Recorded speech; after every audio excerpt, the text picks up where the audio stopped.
Awakening is the next natural stage of human development. So awakening is simply to recognize the nature of our essential being.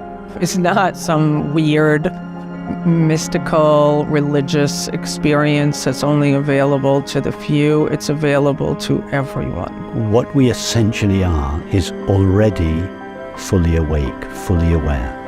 And it's totally unlimited. Your true nature is closer than the you that you think you are. Consciousness is the ultimate reality of the universe. The next step in science is to say that consciousness is fundamental. What is awakening anyway? Somebody explain that to me.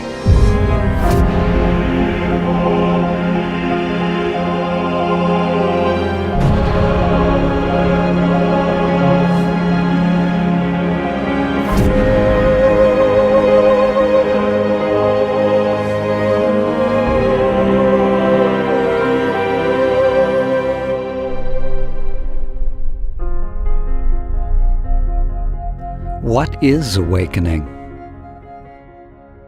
Whether you call it the true self, the immanent self, or no self, or Buddha nature, Tao, or Christ consciousness, it really doesn't matter. In this film, we're going to refer to it as awareness. Awareness is not the property of any religion. Awakening, or realizing awareness, is like waking from a dream. The dream of your character in the play of life. Through our characters, we experience the world in all of its beauty and its ugliness. We can call this experience of life and death duality. Around and around we go, fixated on the character's thoughts and sensations. Good and bad, war and peace, light and darkness, birth and death, until we wake up and find out we are not the character.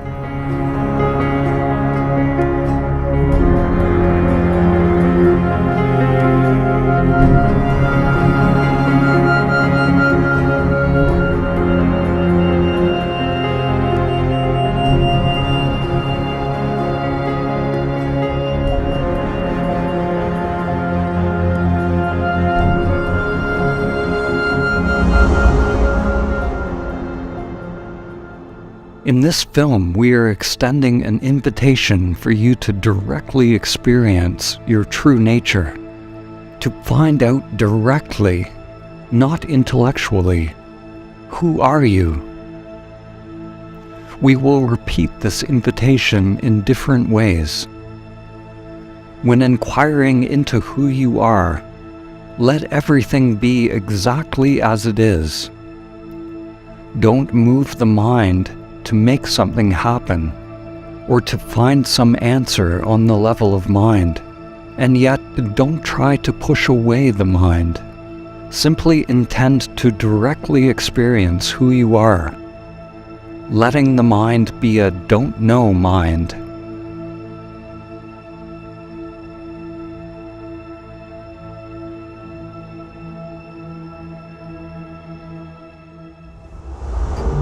Awakening is the answer to all of the world's problems, on every level. All of the world's problems stem from a delusion, the fundamental delusion of the mind. And that delusion is that I am this limited character. When we're living from a small separate self, there's always some kind of perpetual dissatisfaction. So this can be big dissatisfaction like trauma, or it can be just this background feeling, something's not right, something's wrong, I'm missing something. Even when I have some pleasure, even when I achieve something in world, even when I have a good relationship, if I just have a pause or a moment, there's this dissatisfied feeling like I'm isolated or cut off from something. So this feeling, which it seems like most people have, can motivate us to awaken from that small separate self whose nature is a kind of separation anxiety. This limited character has a tendency to grasp for what it wants. It's just a collection of conditioned patterns of craving what it wants or trying to push away what it doesn't want. It's this endless process of, you could say, a pleasure principle, going after pleasure, avoiding pain. And if we believe we are this character, this conditioned pattern, then we suffer and we create suffering in the world. The world becomes a reflection of that egoic consciousness. The benefit of awakening is that you suffer less and the people around you suffer less. There's no doubt in my mind that my initial connection with my understanding of God was an awakening for me in my life, the biggest awakening that I've ever experienced. It was very much as if I had been asleep really for 50 years, walking around like a robot, just doing the things that I was taught to do from the time I was a young man. I had the whole formula down. Get the girl, get the car, get the job, get the house, get the spouse. A formula that I really thought was how life was supposed to work, until I got to be around 53 years old and I realized that while I had done most of those things and had become professionally successful to a degree, then I realized that none of it mattered. I woke up somewhere around the age of 53 realizing none of this matters. None of this means anything. Was shocked to find how little it really meant, how pointless it all was.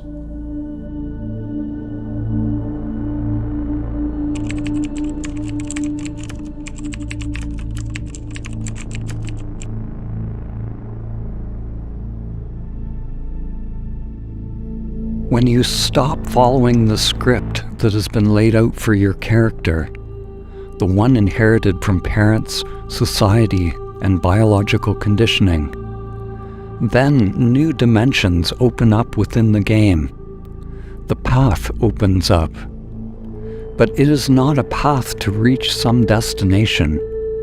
It is a pathless path, a stripping away of illusion to arrive exactly where you are, in the now.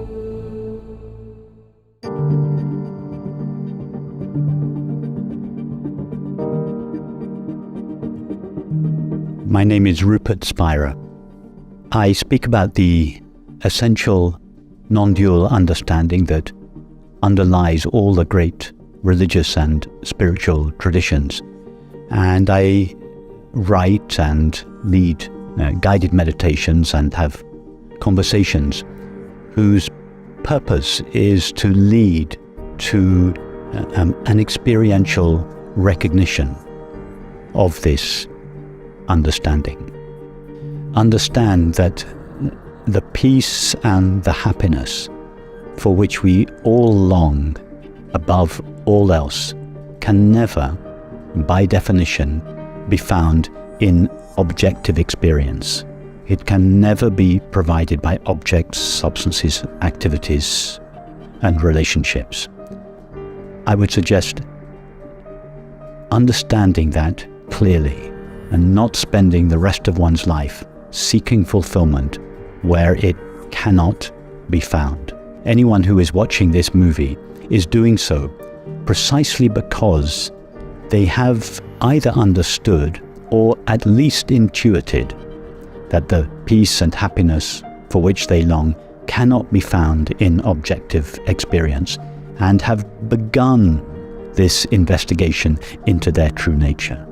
That is the most important investigation one can make, and it is the investigation upon which depends our happiness. The biggest question of my life, of course, which I believe is the question most people look at sooner or later, is what is the point actually? What is the point of life? And much to my surprise, I was told that the point of life had nothing to do with anything that I was doing. It wasn't about my job. It wasn't about my career. It wasn't about hardly anything in my physical life. Those were aspects of my life, but they were not the point of my life. The point of my life, as I have come to understand it, was for me to experience, express, demonstrate, and fulfill my true identity, who I really am. I think that the biggest question that most people face is a question that hardly anyone ever asks themselves or ever answers. The biggest question of life, in my understanding, is, who am I? Who am I? Am I simply a physical entity, like a bird in the sky or a fish in the sea? Perhaps more sophisticated, but just a physical entity. I'm born, I live, I die. That's the beginning and the end of it. Or is it possible, just possible, that I'm more than that? Is it possible that I'm a spiritual entity, simply having a physical experience?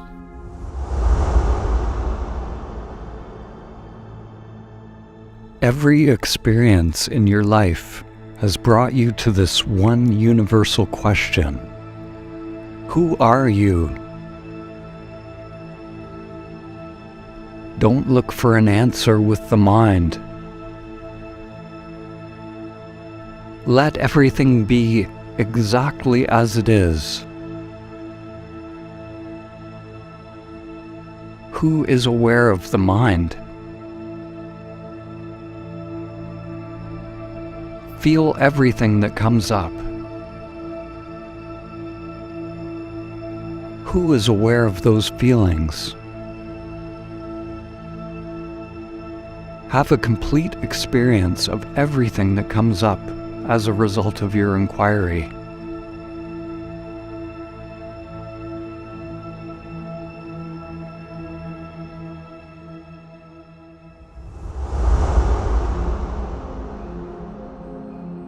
I'm Donald Hoffman, and I'm a professor emeritus of cognitive sciences at the University of California at Irvine. My work has been teaching students, although now I'm emeritus, so I don't teach. And now I do research. I do research on, right now, on consciousness, mathematical models of consciousness, and how physics and space-time might arise from a theory of consciousness that's completely mathematically precise. My own journey has been both from the spiritual side and from the science side. So my father was a minister, a fundamentalist Christian minister.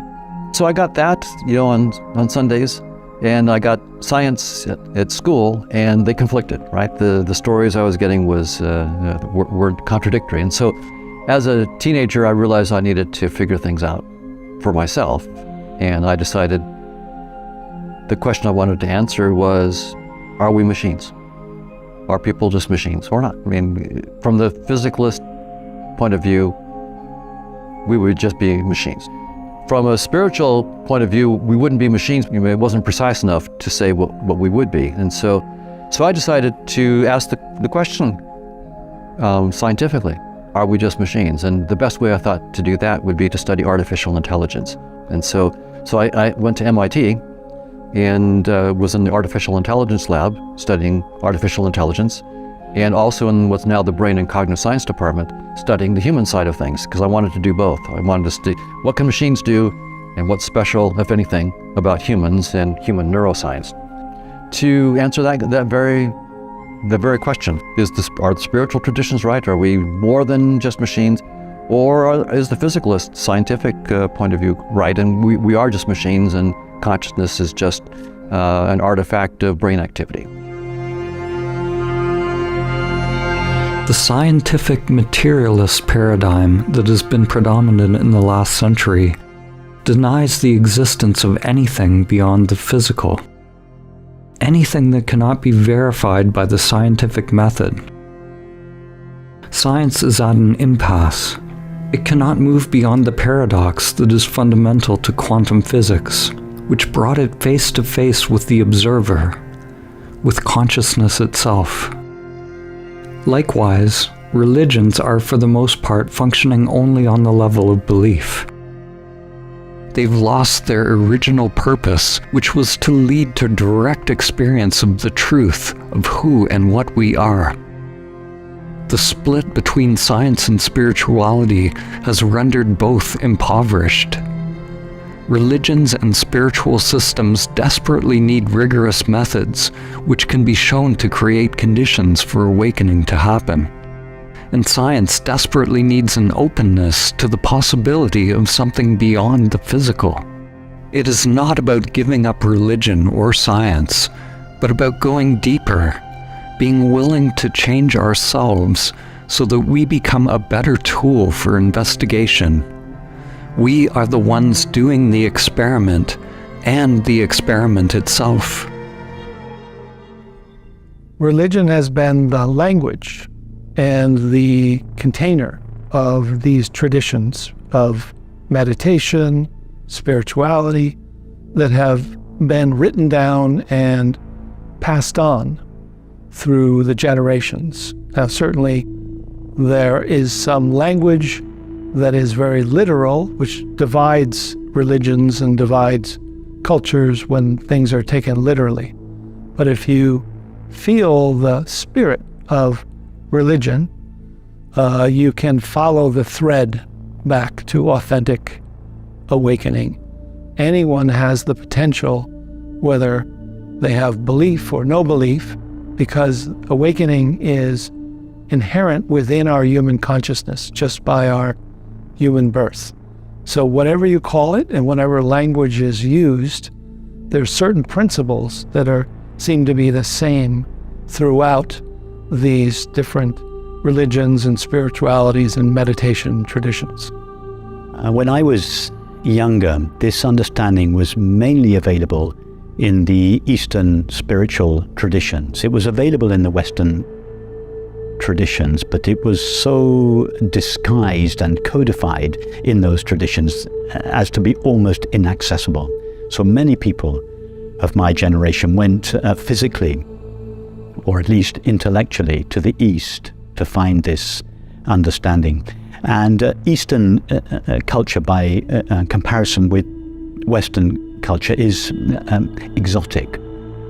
And so this understanding acquired a flavor of the exotic from the cultures in which it was expressed.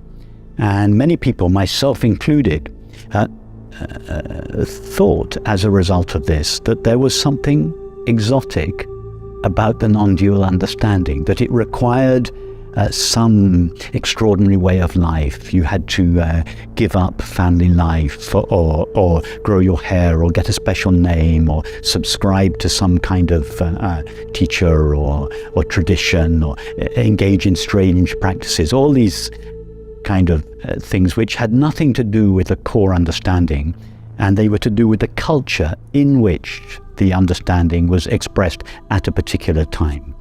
So now the understanding has been completely divested of the traditional cultural packaging in which many of us first heard about it, and now just the essential understanding is available in a way that enables us to carry on leading our lives exactly as they are. Family life, work life.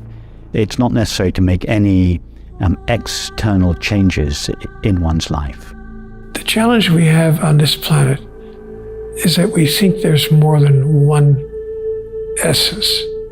So we live in a world of what I would call duality.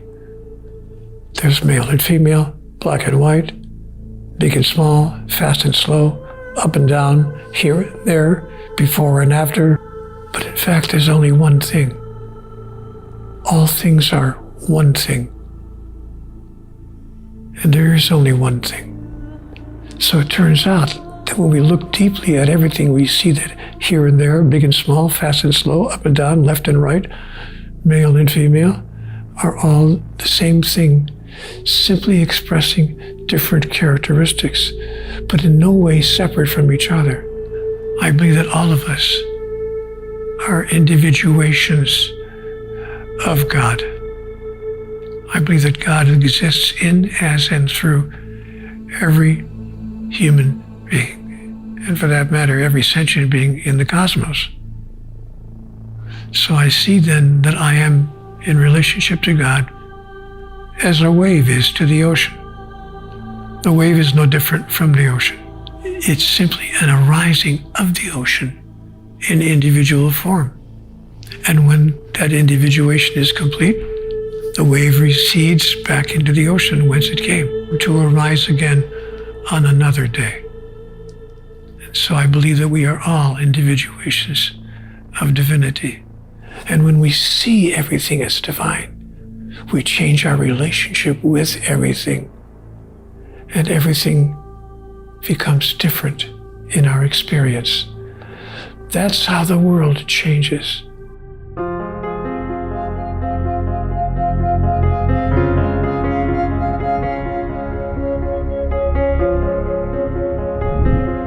Consciousness is the ultimate reality of the universe. So we might well ask, if consciousness is the ultimate reality of the universe and everything and everyone is obviously that, then how come that the world appears to us as a multiplicity and diversity of discrete and independently existing people and animals and things, all made out of stuff called matter? How can we reconcile this statement that consciousness is the ultimate reality of the universe when it appears as a multiplicity and diversity of objects made out of matter? So the evidence that I'm using to suggest that consciousness is fundamental has many aspects to it. One is that physics itself says that space-time isn't fundamental, and evolutionary theory also agrees that space-time and physical objects are not fundamental reality. Now, both of those theories tell us only that space-time is not fundamental. They don't tell us what is beyond space-time.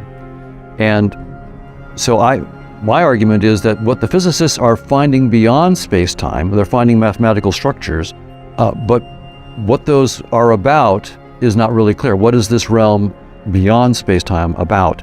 And so I'm proposing that the realm beyond space-time is about consciousness. And I would suggest that infinite consciousness has the ability to localize itself as numerous separate subjects of experience. That is, all sentient beings, all people, all animals. Each of us are localizations of infinite consciousness, in infinite consciousness, made only of infinite consciousness, from whose perspective it views its own activity as the outside world. So what appears to us as a world made out of matter, from our localized perspectives, is, from the point of view of reality, simply the activity of the one infinite consciousness. In other words, in the ultimate analysis, there are no discrete or independently existing things or people. There is one infinite, indivisible whole, the unity of being, that is only refracted into an apparent multiplicity and diversity of objects and things when the one looks at its own activity through the perceiving faculties of the finite mind. If we are awake, we realize that there's one awareness that is disguised as all of these different beings on the planet. One awareness shining through everyone's eyes. Then we literally see ourselves in others, and that tendency to operate as an ego, the tendency to take for oneself, falls away because we directly realize the truth. The truth is that we're all one consciousness. The experience of my spiritual self was only possible in the realm of the physical for a very good reason. Because only in the realm of the physical was the opposite available. In other words, just to use a simple example, if I wanted to experience myself, if I could speak metaphorically, as the light, I couldn't experience being the light if I was amidst the light, nothing else around me but the light. which is a perfect definition of the realm of the spiritual. So I would come to a realm which I call the realm of the physical, where there is something other than the light. Because if I want to experience myself as the light, not just know myself as that, but experience it, I could only do that where there was the opposite of the light, in this case, the darkness. So I brought myself to the physical realm where the light and the dark exist simultaneously. And then in that outward expression of myself as the light, I could be who I really am. This understanding suggests that behind our differences, we are all the same being, not a similar being, but we are all literally one, the same being. And love is the felt experience of this oneness or shared being. It's a theorem of our theory that there is ultimately one consciousness. So we have this dynamics of many, many conscious agents, but the theory tells us that ultimately all those conscious agents are really just projections of a single one consciousness. The current paradigm in science has, and it has been for centuries, is that space and time are the fundamental nature of reality. They're irreducible, and they are the foundation of everything. And prior to Einstein, space and time were viewed as separate. Now space and time together, unified into space-time, are viewed as the fundamental nature of reality. And science has then assumed that space-time and objects in space-time are the foundational reality. And so, for example, when we talk about consciousness itself then must be somehow a product of objects in space and time. In that physicalist framework, space and time and physical objects, without any consciousness, are the fundamental reality. And consciousness comes later on in the evolution of the universe, right? So at the Big Bang, there was no consciousness, there was just space-time and energy. The energy coalesced into massive particles, and eventually life emerged after who knows how many millions or hundreds of millions or billions of years. Then after that, consciousness came even later. From that point of view, when you die, the physical complexity that gave rise to consciousness dissolves, and so your consciousness dissolves. And so the physicalist framework really does eliminate consciousness as a fundamental thing altogether, and says that when your body dies, your consciousness goes with it. From this other point of view, what I've done with my colleagues is we used evolutionary theory to point out that it's an implication of evolutionary theory that space and time is not fundamental. So the physicalist interpretation of evolution is wrong. The idea that space and time and particles somehow have evolved to human organisms is the wrong framework, because space-time itself is not fundamental. We're positing a dynamics beyond space-time that's much richer, this dynamics of consciousness. What we do not do is throw away our old theories. When physicists say space-time is doomed, that doesn't mean we no longer pay attention to Einstein. Absolutely not. We pay attention to Einstein. Any new theory beyond space-time that the physicists come up with better project into space-time and give us back Einstein, and it better give us back quantum theory, or you're wrong. Right? So all of our old theories are wonderful, wonderful friends, and we're going to keep them as special cases of a deeper theory. So in our theory of consciousness, we have to do the same thing. We can't just propose anything we want. We have to have a theory of consciousness that projects and gives us back space-time, it gives us back quantum theory, it gives us back special and general relativity, and it gives us back evolution by natural selection. If we cannot do that in precise mathematical detail, then there's no reason for scientists to take our theory of consciousness seriously. It's as if infinite consciousness puts on a virtual reality headset, as infinite consciousness puts on a VR headset made of thinking and perceiving. And in doing so, the moment it puts on the VR headset, it localizes itself within its own activity. And through that headset, it looks out through the perceiving faculties of a finite mind, seeing, hearing, touching, tasting, and smelling. And it fragments the unity of its own being and makes it appear as 10,000 things.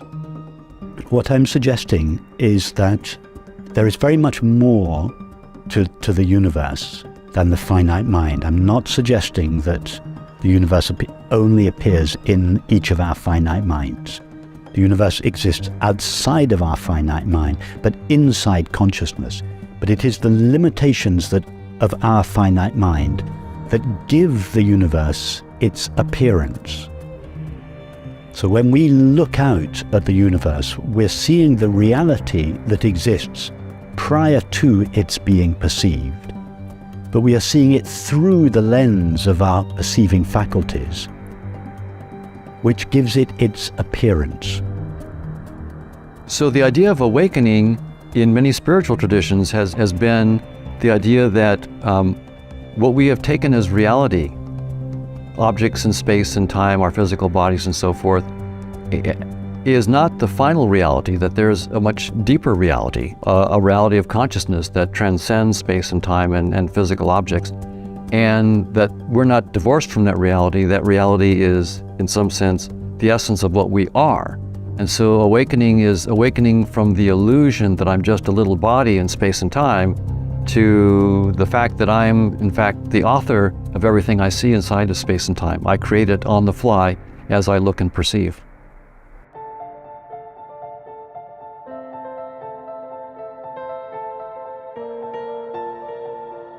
One becomes awakened by recognizing that what we essentially are is already fully awake, fully aware, complete, whole, fulfilled, at peace. It's like asking how does the sun become illuminated? Its nature is light. It is already fully illuminated. The nature of our essential being is already peace and happiness.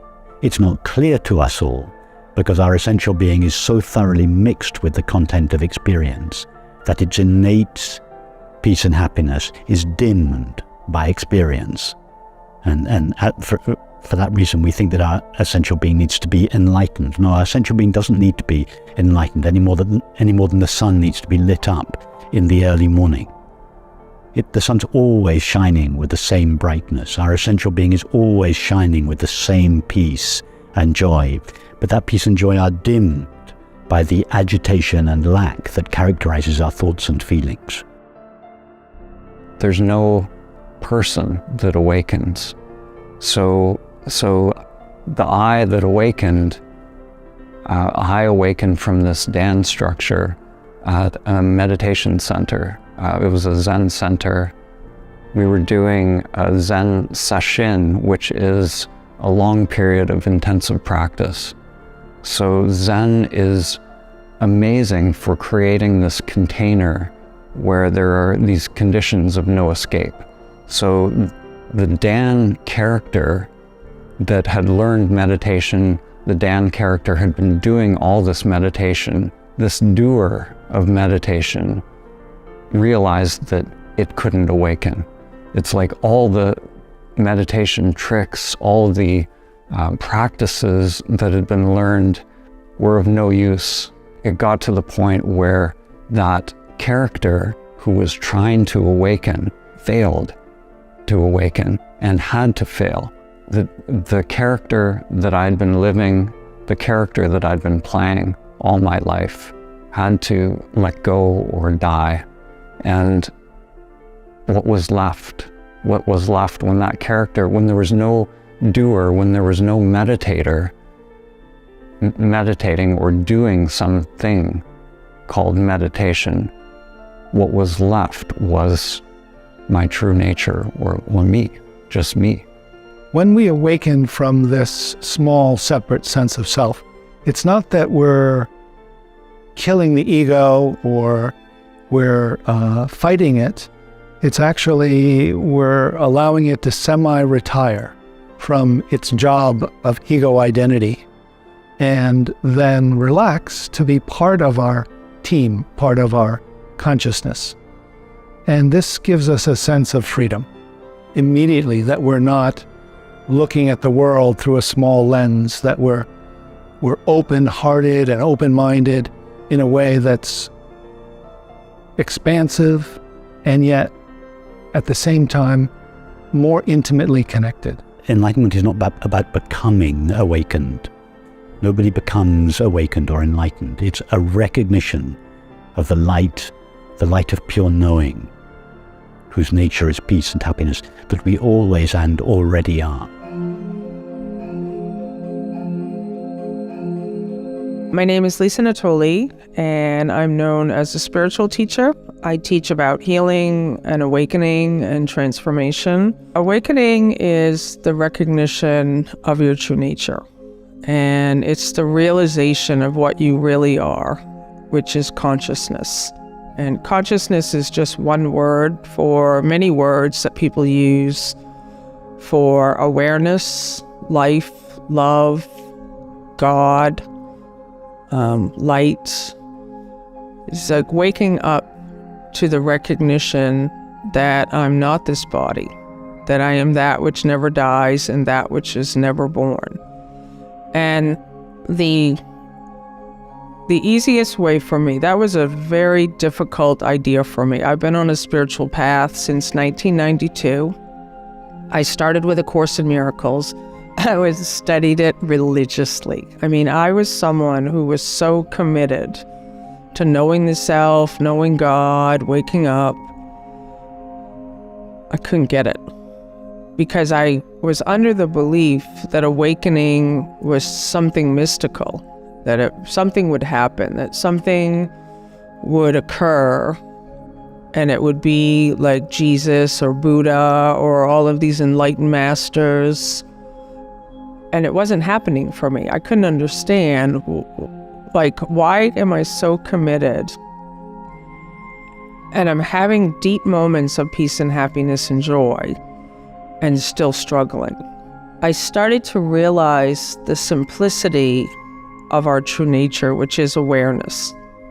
So, for someone who's listening to me right now, the awareness that's hearing this voice, that's what we are. And it doesn't have a location, it doesn't have a gender, it doesn't have a color, it doesn't have a body, and it's totally unlimited. So awakening is where we wake up to our true nature. We wake up to the realization that I am the awareness of this experience right now as I'm here. And it's so ordinary, we miss it. we think it can't be that simple. The recognition of our true nature, it doesn't lead to happiness. It is happiness. That the nature of being is happiness itself. So the recognition of our true nature is the experience of happiness.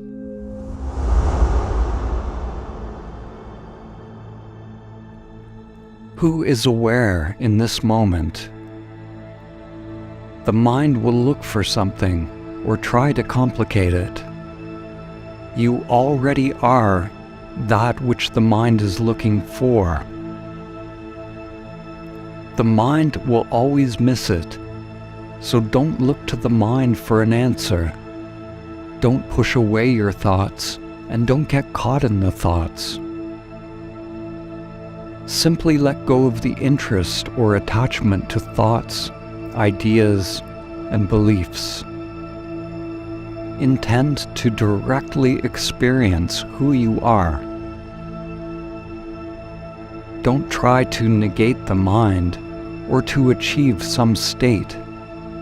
All doing, all manipulation, all movement is more controlling by the mind.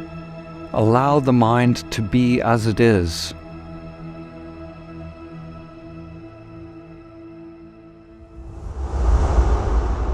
Sometimes people can awaken just in day-to-day life.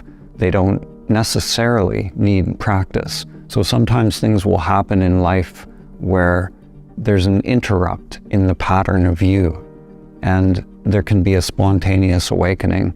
But if someone's life is just going on in a kind of robotic pattern or repetitive pattern, then some sort of intervention is necessary if one is called to awakening. And that interrupt in the pattern of view is sometimes called sadhana or spiritual practice. And these practices are always conditioned. They're something that we learn with the conditioned mind, so they can make it more likely for awakening to happen, sort of by loosening the bonds within the self-structure. Sometimes they say that awakening happens by accident, but the practice makes you more accident-prone. The techniques, the practices can be very useful to make you more accident-prone, but they, at a certain point, have to be let go.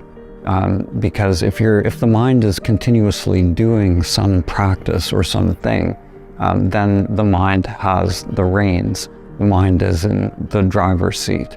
So the practices are useful, very useful as stepping stones for making the self-structure, you could say, less dense, or lightening up the self-structure so that it becomes more permeable to our true nature. The paradox with practice is that when you finally awaken, you realize that all of the practices were being done by the false self, the character in the VR game, and that you, the true self, was never bound. All you have to do is give up the preferences of the ego, to give up the fixation on things. Anything within the field of changing phenomena is not the true self. The you that you think you are, the you that you've always been identified with, will never awaken. You awaken from that character. You awaken from the delusion that you are this conditioned character. So when people come to these retreats, they think, this I, this little me is going to awaken, some great thing is going to happen. But at a certain point, that little me will never do it. It has to give up, it has to fail. And it's only in that failure we realize who we are, that we've always been aware, we've always been present. We just got hooked into this character and we believed we were that.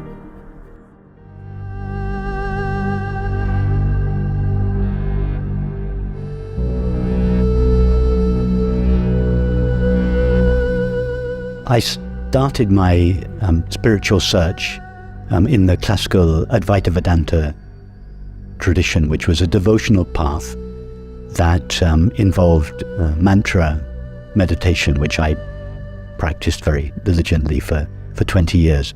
And mantra meditation involves focusing your attention on a sound, and then gradually the sound fades.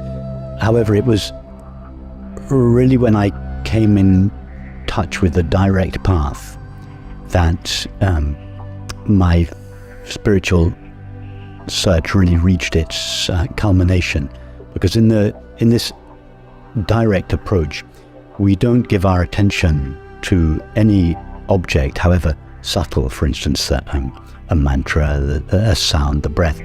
We allow our attention to sink inwards or backwards into its source. Let's use an analogy. Imagine that you are watching your life on a television screen. You are identified with the character on the screen. Day after day, year after year, you are involved with the story of the character. When suddenly, you wake up out of the story to notice the screen on which the character appears, and you realize you are not the character you have been watching. Objects can come and go on the screen. Characters come and go, but the screen remains unchanged. The character can get wet, but the screen does not get wet. The character can be disturbed, but the screen is not disturbed. Without the screen, the characters would not exist. Yet the screen goes unnoticed. The characters go about their scripted lives. Awareness is like the screen. It is like the space in which all thoughts, emotions, all states of consciousness come and go. Thoughts, sensations, and the entire outside world appear on the screen, constantly changing, but the screen does not change. It's the mind that changes states through the human experience, but there's something, that which you are, that remains, something that is ever present, that is aware of those changing states, and that is consciousness, or our true nature. As long as there is attachment to a character on the screen, a sense that I am that character, then there will be suffering, Maya, the illusion of the self. Nothing you can do as the dream character will help to free you. Whether you follow the script in the drama of your life or rebel against the script, if you act from the point of view of the character, then you're caught in the illusion. To awaken, stop identifying with what appears on the screen. Recognize that it is all impermanent. Stop reacting to thoughts and treating the program as real. If I withdraw attention from the screen, turning awareness towards itself, an unfathomable thing happens. Awareness itself wakes up. This is not a happening. Happening is what happens on the screen. Awakening is just recognizing the screen that was always already there. Do not believe your next thought. Instead, turn awareness towards awareness itself.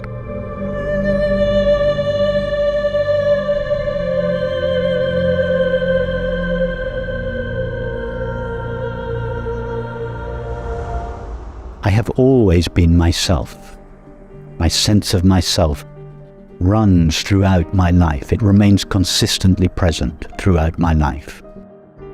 What is present in me now that was present yesterday, last year, 10 years ago, and when I was a 2-year-old child? What is this essential I or self to whom all my experience happens? The recognition of the nature of that one is the great secret to life. It is the direct path to peace and happiness. It's not something that a person initiates. It's something that a person recognizes. To recognize, that is to know again what we've known from the beginning, but have simply forgotten or denied or failed to believe. So we cannot initiate closeness to God. We can simply recognize that it's always been there and will always be there. It was only this direct pointing to awakening, this opening to what's already here, that allowed me to find a new way of being, a new stage of development. Many people think it's a very impossible or out of reach goal to know the self. And my own sort of purpose as a teacher, just because of my own awakening, has really been wanting to make it very practical, very down to earth. I love to teach people. It's available to everyone. If we believe and feel that we are a temporary, finite, separate self, we are, whether we know it or not, searching for peace and happiness. In other words, it's not possible to be a separate self or to feel oneself as a separate self and not be in search of happiness. So what is required in this case is to reorientate one's search for happiness. Instead of seeking for happiness in the objective content of experience, to seek happiness in oneself. So the spiritual practice that is required is to direct one's attention, or more accurately, to relax one's attention into its source, pure awareness, rather than direct it towards an object, substance, activity, relationship, and so on. So the spiritual practice, if we can call it a practice, would be this relaxing of the attention, this subsidence of the attention into the heart of awareness. resting in being as being. Love. Pure love is my true self. It's my true nature. Pure love for everyone and everything, for every aspect of life, even those things with which I disagree. For one who has recognized the nature of their being, they know their being as the source of the peace and happiness for which they long. So the world no longer becomes the place in which they seek happiness, seek fulfillment. It doesn't mean to say that such a person no longer has desires, but the desires are not there to fulfill the sense of lack that is characteristic of the separate self. As such a person has found the source of happiness within themselves, and their desires come from that sense of happiness. They do not go towards it. For instance, in the realm of relationship, it makes a big difference to our relationships. We no longer seek an other to fulfill the needs of ourself. We seek another to share the experience of happiness that we already have. And this relieves our friends of the impossible burden of providing happiness for a voracious, unsatisfied self. Nothing occurs in my life that has not brought me benefit or will not bring me benefit, in the sense that every moment, every activity, every outcome moves me forward in the process of the evolution of my soul. And that's why I came here to the physical realm, to evolve.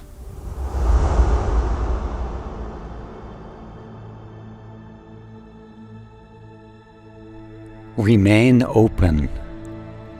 Feel your inner aliveness, letting energy circulate freely. Don't try to make anything happen. Who is aware of that energy, that inner aliveness?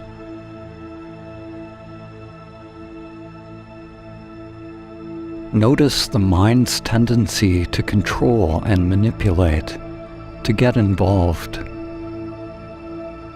Without the use of your memory or language, who are you? Beyond the mind and senses, who are you? Who is aware?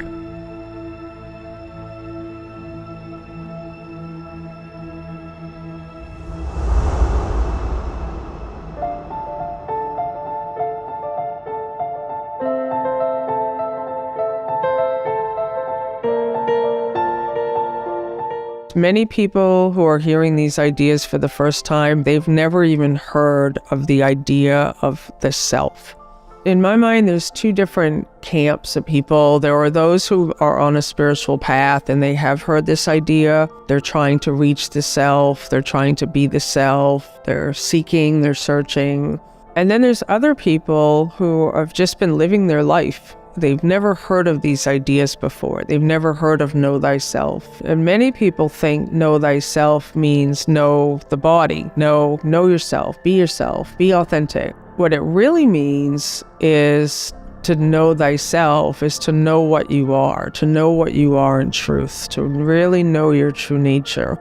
The words know thyself were carved on the entrance of the Temple of Apollo in Delphi, and as such stand as an invitation at the dawn of Western civilization to humanity, suggesting that to know thyself is really the foundation of all civilization.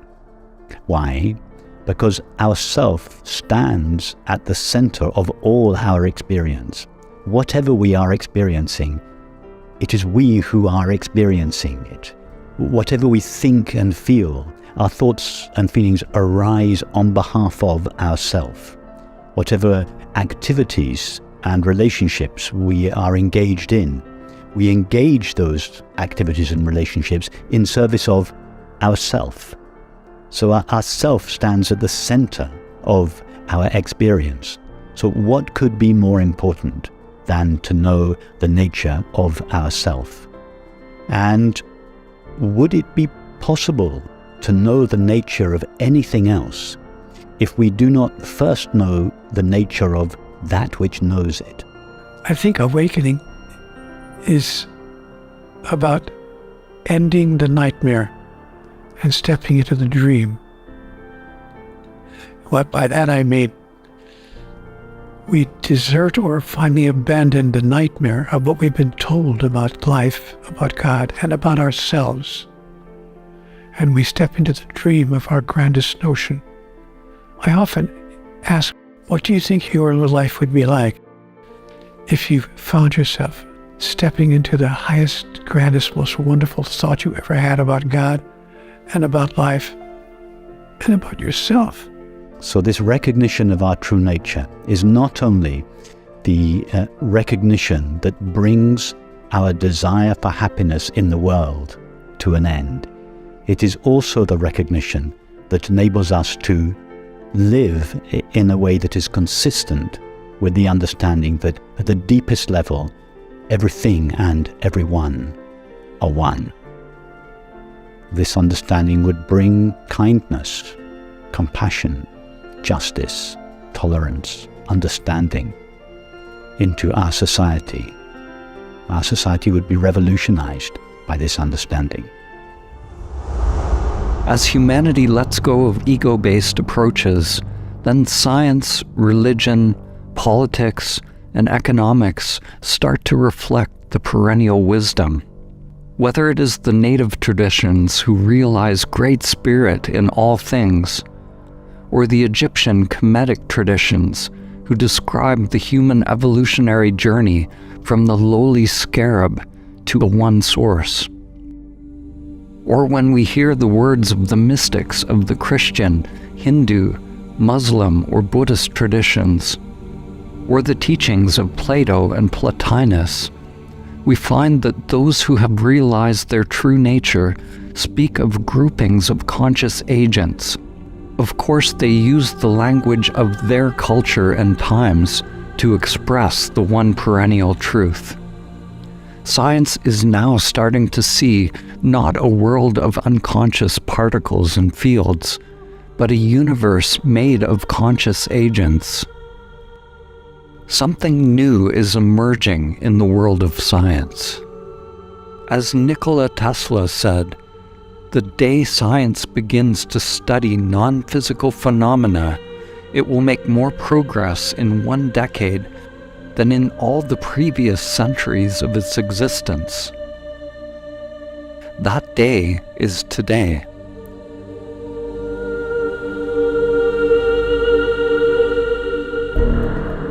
Every time that we've had a mathematically precise advance in science, it has opened up new technologies that look like magic compared to what we had before. So my feeling is that this theory of conscious agents beyond space-time will give us technologies that will be truly mind-boggling. For example, right now, most of the galaxies that we see, I think 97% of the galaxies that we see, we can never go to. They're receding from us faster than the speed of light. So that they're not moving through space faster than the speed of light. Space itself is expanding so quickly that their speed moving away from us is greater than the speed of light. So we could never travel through space to go to 97% of the galaxies that we can see. So there's all this real estate out there that's waving at us and saying, hi, we're out here, and you can never come to us. That's if you go through space-time. But what if you realize that space-time is just your headset? It's just the format of a game, and you're not stuck inside the headset. You can play with the software that's running the game. So it's like someone who's like in Grand Theft Auto. You're a wizard of Grand Theft Auto. So you know how to use the car and drive through roads, and you can beat everybody in the game. But suppose you actually know the software that runs Grand Theft Auto. So you step outside of the Grand Theft Auto headset, and you can play with the software. Well, you can take the gasoline out of the tank of the wizard. You can give him a flat tire. You can change the geometry of the roads. You can do whatever you want to. So once we understand our space-time headset, we won't have to travel to the Andromeda Galaxy through space-time, which would take us 2.4 million years, we can just go around space-time.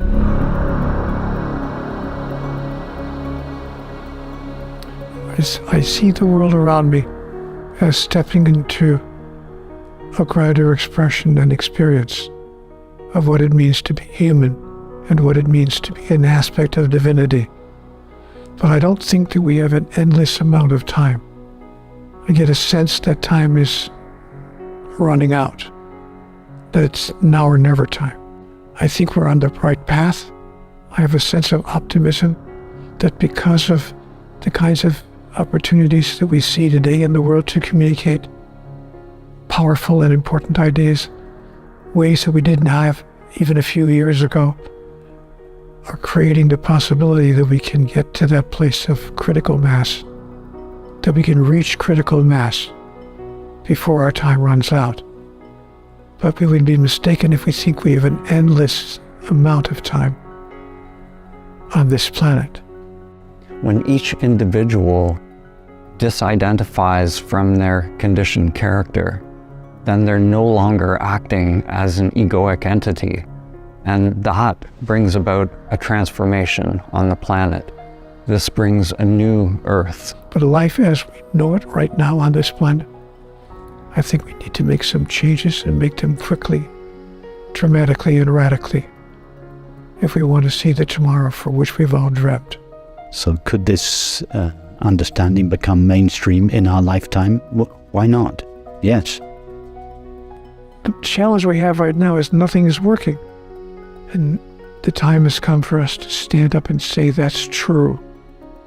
Surely we can do better than this. Surely. We can expand our understanding of who we are and our expression of our true nature.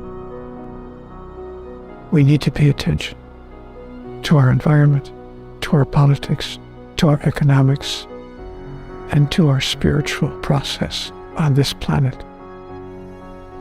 Because the problem in the world today is not a political problem. It's not an economic problem. It's not a social problem. It's a spiritual problem. It has to do with how committed we are to stepping into the highest spiritual truth. This is not New Age philosophy. These ideas have been around for thousands of years.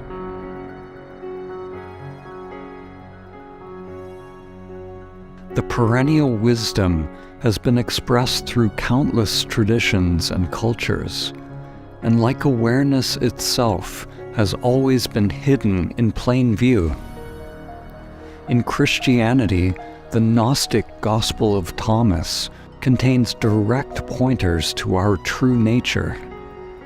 The disciples asked Jesus, "When will the kingdom come?" Jesus said, "It will not come by waiting for it.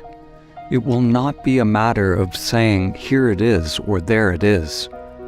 Rather, the kingdom of the Father is spread out upon the earth, and people do not see it. The kingdom is not here or there. Awareness is not here or there. It is not fixed in time and space. If you are waiting for something to happen, for some outward event or some state, some ascension, some healing or some energy, then your conditioned mind is still seeking. It is still mediating your experience of the now.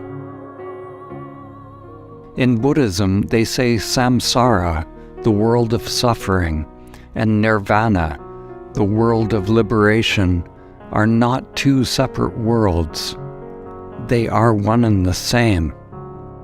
We don't manipulate or change things to arrive at some mystical reality. When we awaken, the perfection of the world is revealed directly as it is.